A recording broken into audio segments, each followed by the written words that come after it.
to see this day. It's just a miracle that this is happening. Elizabeth Ory was just 27 years old when her younger brother William Hoover Jones went missing during a battle in the Korean War. We never forgot him. Oh, he was just a happy-go-lucky fella. Loved everybody. And he had a wonderful sense of humor. He could make a dog laugh. And the last time I remember to see him, he was rushing to get on a bus to go to Fort Bragg, and we never saw him again.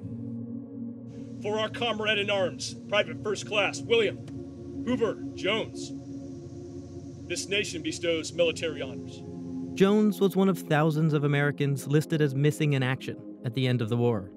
He was MIA for almost 70 years, until last summer, when 55 boxes of remains held by the North Koreans arrived at the headquarters of the Defense POW MIA accounting agency in Honolulu. What did the North Koreans give? They gave sort of bits and pieces, or?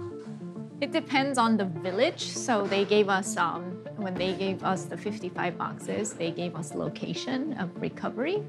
So at certain locations, the bones are pretty well preserved. Certain locations, they're not. Dr. Jenny Jin is the lead forensic anthropologist for the Korea mission. She and her team use advanced DNA analysis to match unknown remains to the records of missing service members. Often those remains are dug up from a nearby national cemetery, nicknamed the Punch Bowl. The Pentagon wouldn't allow us to film unidentified remains. The individual has a gunshot entrance wound through the left eye orbit, which exited the back of the occipital. So we'll do the clavicle, and then with age and stature, we can narrow it down to a better list. 36,000 Americans were killed in the Korean War, but there are close to 8,000 still missing in action.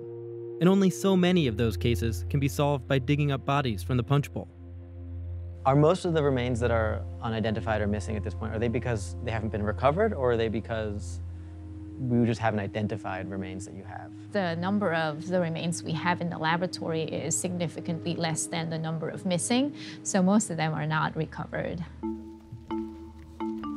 About 1,500 of those are thought to be findable, somewhere in South Korea. The U.S. military is still looking for them.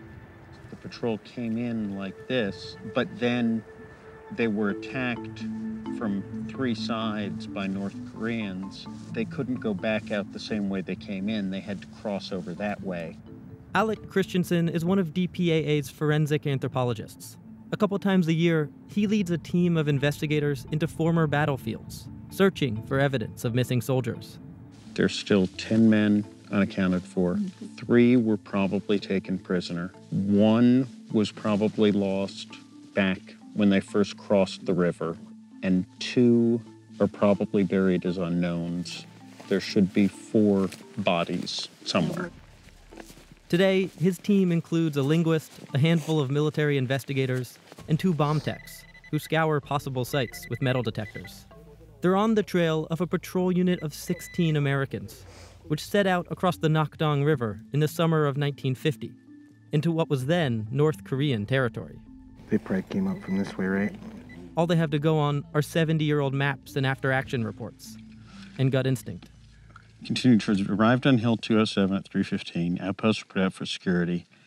Daylight discovered wrong hill in the dark. Patrol was 600 yards east of designated hill. Yeah, so let's keep going up to 207 and see. Good deal.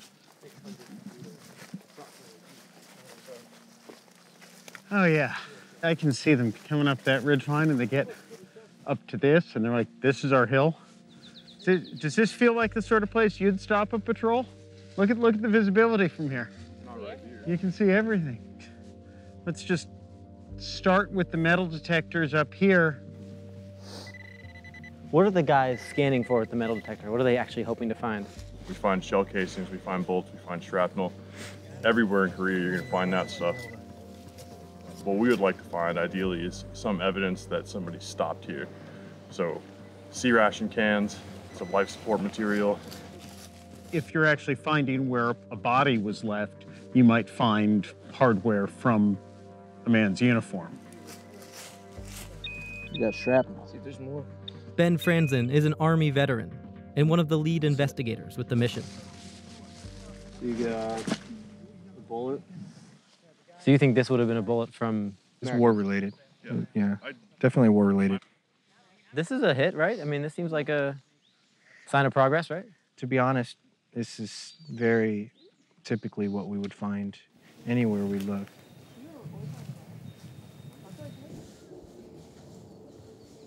This is not looking promising at all. Seeing this hilltop, it fits the narrative well. We're just not seeing any solid archaeological evidence. Are you disappointed?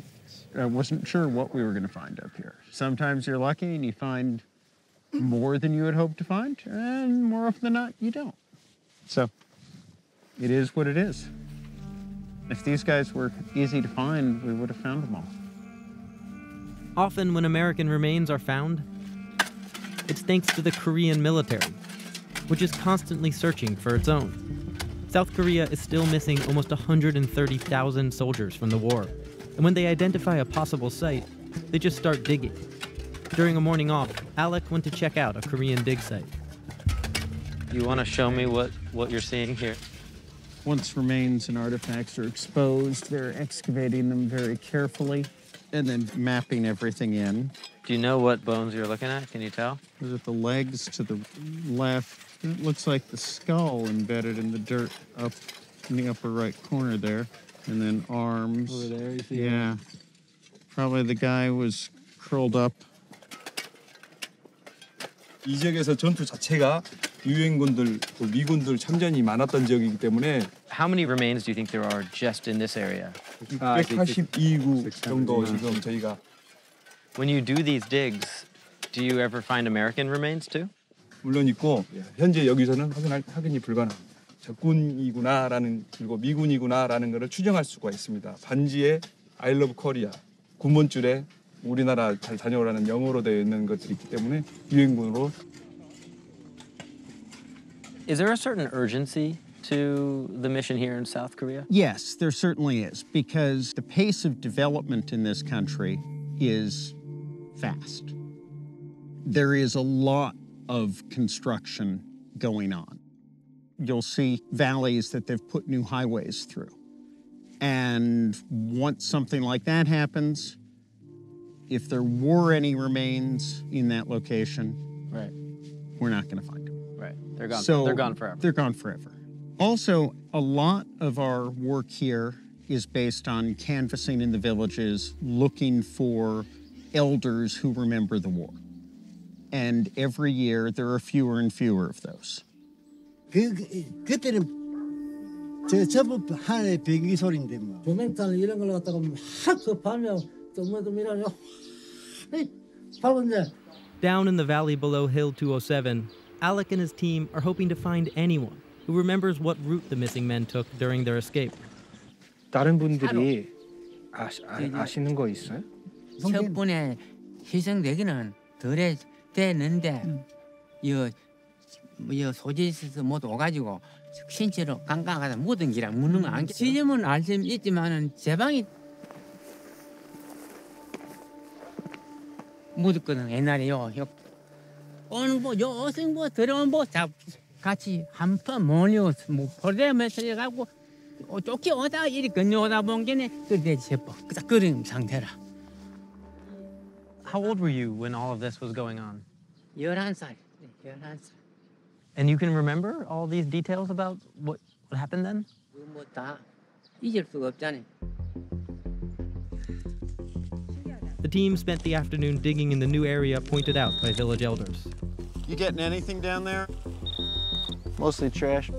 They didn't find that much more to go on. But now that they know where to look, the team can start making plans to return with more digging tools. Given how low the percentages are to this, why is this even worth doing? We make a promise to never leave a fallen comrade.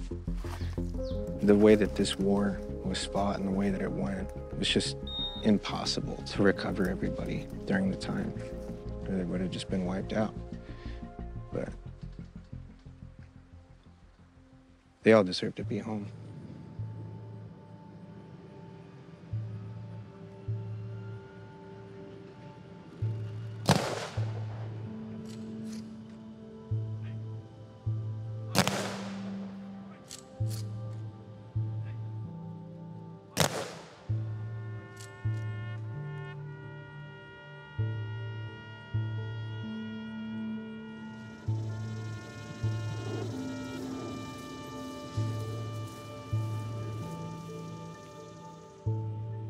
I think it gives us a sense of, I don't know if it will ever be closure or not, but it helps. I think it's going to give other people hope. And hope is a wonderful thing.